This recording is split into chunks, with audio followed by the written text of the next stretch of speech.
ほど。みんないかがお過ごしかな。ここまで暑いとオープンカー乗りとってはとってもしんどいのだ。ボロの布を合わせずにも遮熱効果は薄くて車内は冷えないのだ。こういう時はただひたすら涼しいところに向かって走っていくのが正解。今回は広島の県北に向かっていくのだ。今回行くのはハイツカダム。広島県の三次市にあるダム。2006年にできたばっかりだけど多分広島人でさえあまり知られていないのである。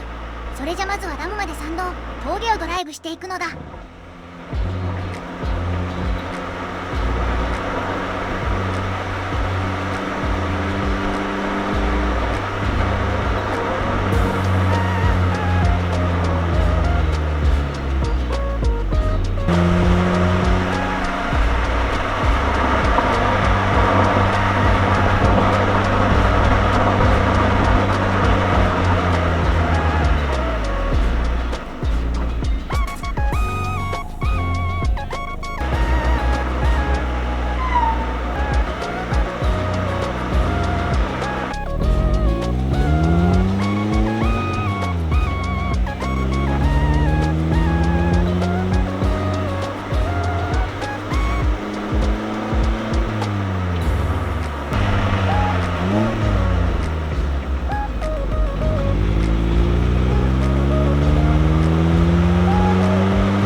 到着。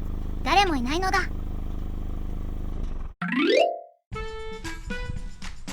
ハイツカダムで作られた人工湖はハイツカ湖と呼ばれる。ダムマニアやドライブ好きなら知っているかもしれないけど、全国的知名度は皆無。国土交通省が管理する直轄ダムとしては広島県内で最もコンパクトなサイズ。ダム湖の上流部には大規模な人工湿地が整備されてて、環境配慮型ダムの先進事例として評価もあるのである。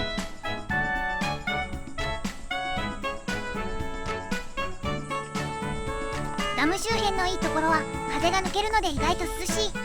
直射日光は辛いけど風があるだけでも少し楽になったのだ。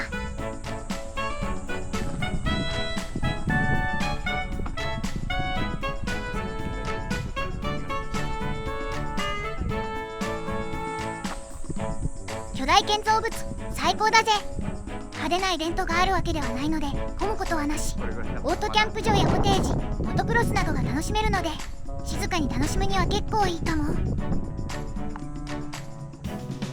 このダムのいいところはダム見学が可能なのだ。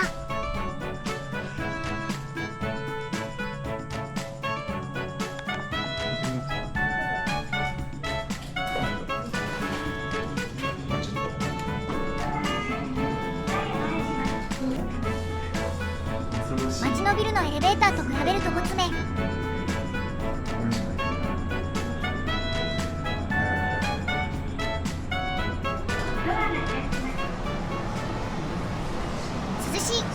涼しいぞ。スポットクーラーもある。それにしてもなんか既視感あるんだよな。なんかこの無機質な閉鎖空間。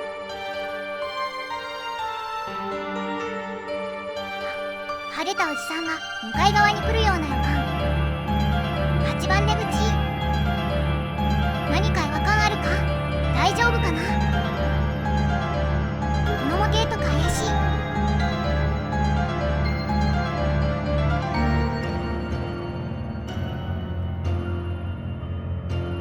大丈夫か？このまま進んで。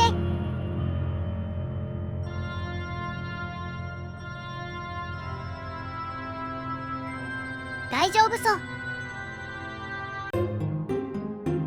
無事出口を抜けたら目の前にダム。これでも広島でもコンパクトなクラス。このダムは中国太郎と呼ばれる江の川の支流に設置されていて、三好盆地の洪水を防止するために設置されたのだ。20年前に作られたダムということもあって、デザインは現代的かな。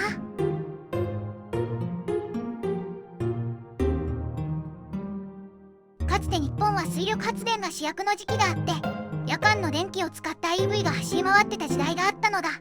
それが多摩電気自動車、後のプリンス自動車、現在は日産自動車に合流しているのである。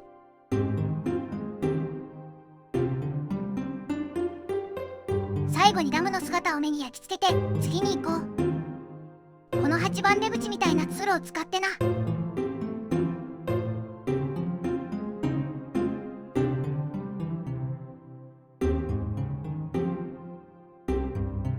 著作権の問題で音声はカットだけど、この通路ずっと広島 FM が流れているのだ。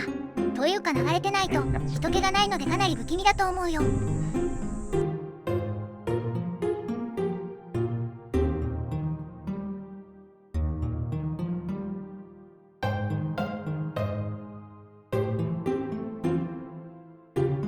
さあ、そろそろ次に行こう。